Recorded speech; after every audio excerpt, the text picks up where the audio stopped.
What's up, guys? Got a good video today. We're going to talk about the proper way to structure a MMA training camp and how much time you should have how much time you have to get ready, the practices you should be doing, the amount of sparring you should be doing, stuff like that, right? First of all, I want to thank you guys for subscribing to my channel. I want to thank you guys for pushing my views up. My channel's slowly growing now, and I'm getting a good I got a couple videos that got really good views, and I'm starting to get good traction. I seriously appreciate it. So let's get into the discussion. So how to structure a proper training camp. So we're going to say that you're not a full-time fighter. You are an amateur or even a regional scene pro, and you have to work a full-time job, and you can't train full-time.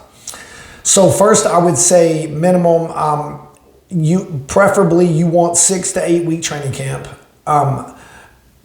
If it's less than a month, you're not really doing a camp. You know what I mean? It's not really a camp. I mean, short notice fights, the answer to that is you should stay in shape year round. So you can take short notice fights, keep your weight down year round, but a lot of fighters don't do that.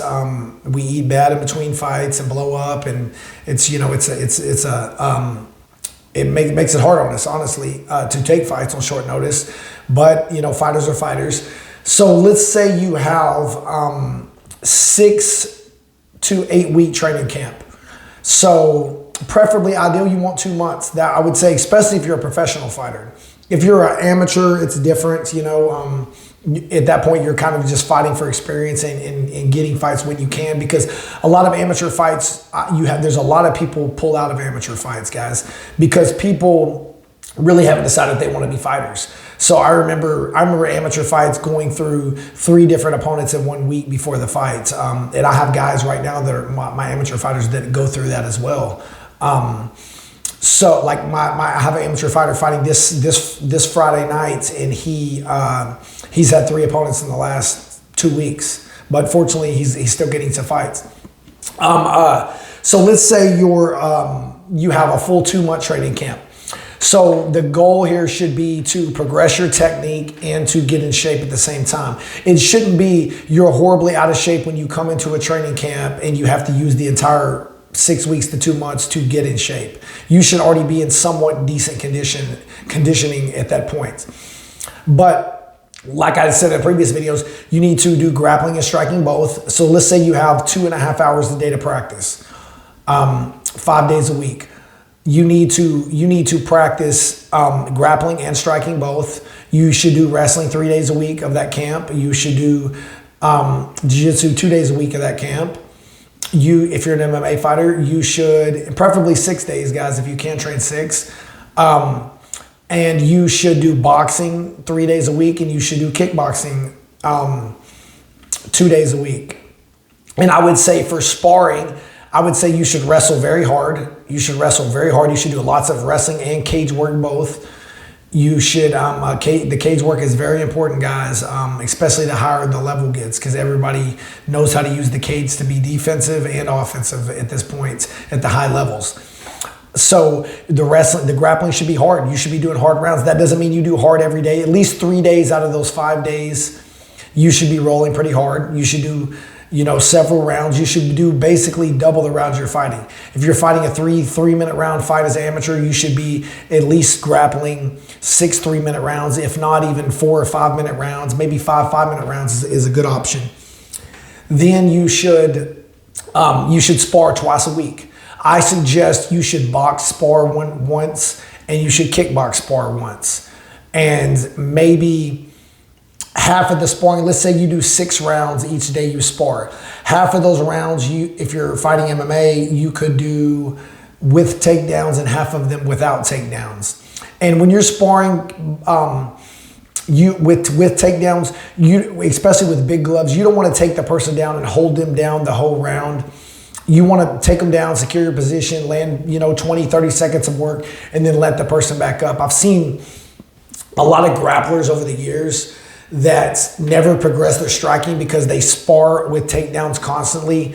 So they just get used to going back to what they know, where they just take the person down and hold them the whole round, and so that makes them hesitant, and they're not as good at they don't become as good at striking because of that. So grapple 3 days a week live. The other 2 days a week you can drill. Do twice as many rounds as you're fighting. And the same thing with sparring, boxing, and kickboxing. Spar 1 session with kickboxing, 1 session with boxing, and then you can mix in some takedowns with those. Obviously, if you need, for strength training, it's hard if you work a full-time job, guys. You only got 2 hours a day. I would say after practice, do 100 push-ups, do 100 pull-ups, maybe 3 days a week. Maybe do 200 push-ups every other day. Maybe do 100 pull-ups or 50 pull-ups every other day. Do some jump squats. Add your strength and conditioning type training on at the end of your practice. Don't skip a full practice to do that stuff. Just add on 20 minutes at the end of the class, right? And it also depends on how your classes are instructed by your teacher. Maybe in between rounds they make you do push-ups or set-ups or whatever, right? Finish at the end with abs and doing a little bit of conditioning, whatever, right? But add that in at the end. Don't skip an entire practice to do that. So do that. And then the last week and a half, I would say about a week and a half out from the fight, I wouldn't spar hard at all. I would rest my body and I would work my timing and landing shots, blocking. I would spar like even fight week if you wanted to move around very light, where your partner is kind of letting you work and they're just shelling up, being defensive and letting you try your stuff. But you don't want to risk that close to a fight getting injured. So I wouldn't grapple hard the last week. I wouldn't spar hard or grapple hard. I would flow roll and I would move around very lightly, or maybe just bags or pad work. And then you should be ready. So eight week training camp. 5 to 6 days a week, 3 days boxing, 3 days wrestling, 2 days kickboxing, 2 days jiu-jitsu, and 1 day sparring hard boxing, 1 day sparring hard kickboxing. And half of those rounds, do twice as many rounds as you're fighting. And half of those rounds, you can do a little bit of takedowns with it. And if you're sparring with bigger gloves, then take the person down, land a little bit, then let them up after 20 or 30 seconds so you get used to being on your feet more. But if you're a grappler, guys, when you're doing kickboxing or boxing with takedowns, do that intensely. And what I mean is, take the person down. Like, how hard is it to take someone down? It's very draining cardio-wise. Offensive wrestling is one of the hardest parts of cardio, is taking someone down over and over. So maybe if you're a grappler, maybe take the person down, beat them up for 20 seconds, let them up, and do it again. Take them down 5 times in one session. That's how you get really explosive and real used to that cardio push. But pretty simple, guys, pretty simple. For the amateur or the regional scene pro that only has a couple hours, 2.5 hours, 3 hours a day to train and has a full-time job, that's how I would recommend gearing your camp. Leave any questions you have below, any other subjects you'd like me to talk about. Thank you, guys. I appreciate the support for everything. If you're new to martial arts and you're looking for a guide to find a gym near you, get my book, The Ultimate Guide to Choosing Your Martial Arts School and Instructor. It's in the link. The link is in the description below. Very affordable book, only $4.99 on Amazon. Thank you, guys.